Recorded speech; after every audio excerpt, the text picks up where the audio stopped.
स्वागत है झारखंडी हिंदी न्यूज पर। चलिए जानते हैं झारखंड की छोटी बड़ी सभी महत्वपूर्ण खबरों को। जोड़ घटाव में फेल हो गए गणित के शिक्षक, 50 में से लाए मात्र 15 नंबर। जिन शिक्षकों पर बच्चों को जोड़ घटाव गुना भाग पढ़ाने की जिम्मेदारी है, वही शिक्षक हिसाब किताब में गड़बड़ा गए हैं। प्रदर्शन आंकने के लिए आकांक्षी जिले गढ़वा में गणित शिक्षकों की हुई परीक्षा में 1342 में मात्र 75 शिक्षक ही संतोषजनक नंबर ला पाए। 1267 शिक्षकों के परिणाम असंतोषजनक हैं, जबकि 1 से 12वीं तक के शिक्षकों को ऑनलाइन परीक्षा में बहुत साधारण से प्रश्नों का उत्तर देना था। 147 शिक्षक तो ऐसे थे जो 50 में 15 नंबर तक ही सिमट गए।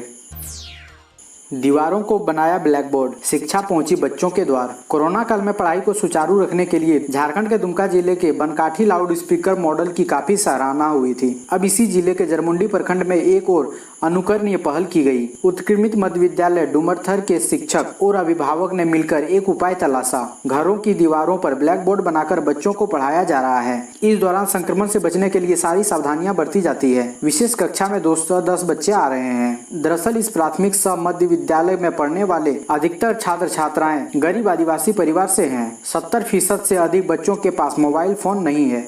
इस कारण लॉकडाउन के दौरान सरकार के डिजी साथ कार्यक्रम के तहत दी जा रही ऑनलाइन शिक्षा से वंचित रह जाते थे।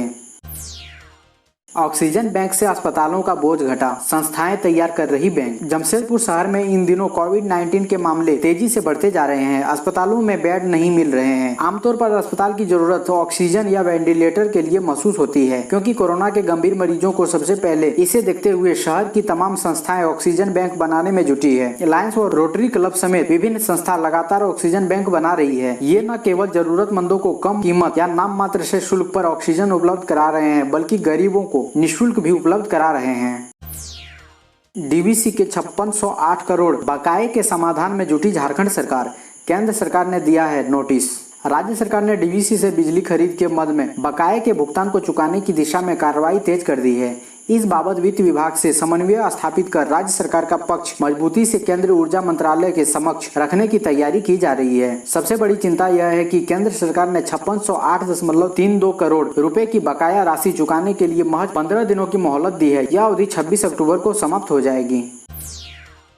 मैट्रिक में 98% अंक लाने वाले छात्र की दोनों किडनी खराब। स्वास्थ्य मंत्री ने मेडिका में कराया भर्ती, बोले विभाग उठाएगा खर्चा। झारखंड राज्य का एक अव्वल छात्र किडनी की समस्या से पीड़ित होकर किडनी ट्रांसप्लांट के इंतजार में है। इसी साल मैट्रिक की परीक्षा में BRL DAV चंद्रपुरा से पढ़ाई कर 97.8% अंक लाकर अपने माता पिता का नाम रोशन करने वाले 16 वर्षीय निकित निश्चल की दोनों किडनी खराब हो चुकी है। बोकारो जिले में 2 बार डायलिसिस कराने के बाद उसे बेहतर इलाज के लिए रांची भेजा गया है। आर्थिक रूप से कमजोर परिवार मदद के लिए गुहार लगा रहे हैं। मामले की सूचना मिलते ही बेरमो विधानसभा के विधायक रहे स्वर्गीय राजेंद्र प्रसाद के बेटे व इंटक के महासचिव अनूप सिंह ने स्वास्थ्य मंत्री बन्ना गुप्ता का ध्यान इस ओर आकृष्ट कराया। इसके बाद गुरुवार को मंत्री बन्ना गुप्ता ने मरीज को मेडिका अस्पताल में भर्ती कराया। खुद भी मेडिका की जांच लैब पहुंचे और बच्चे व उसके माता पिता से मुलाकात की। इस दौरान उन्होंने अस्पताल प्रबंधन को मरीज के बेहतर इलाज से संबंधित दिशा निर्देश दिए। बन्ना गुप्ता ने कहा कि 16 वर्ष से निकित एक मेधावी छात्र है। इसकी दोनों किडनी पूरी तरह से खराब हो चुकी है। इलाज से लेकर किडनी ट्रांसप्लांट तक का पूरा खर्च स्वास्थ्य विभाग उठाएगा। वहीं जितना हो सके उतना सरकारी लाभ भी दिया जाएगा।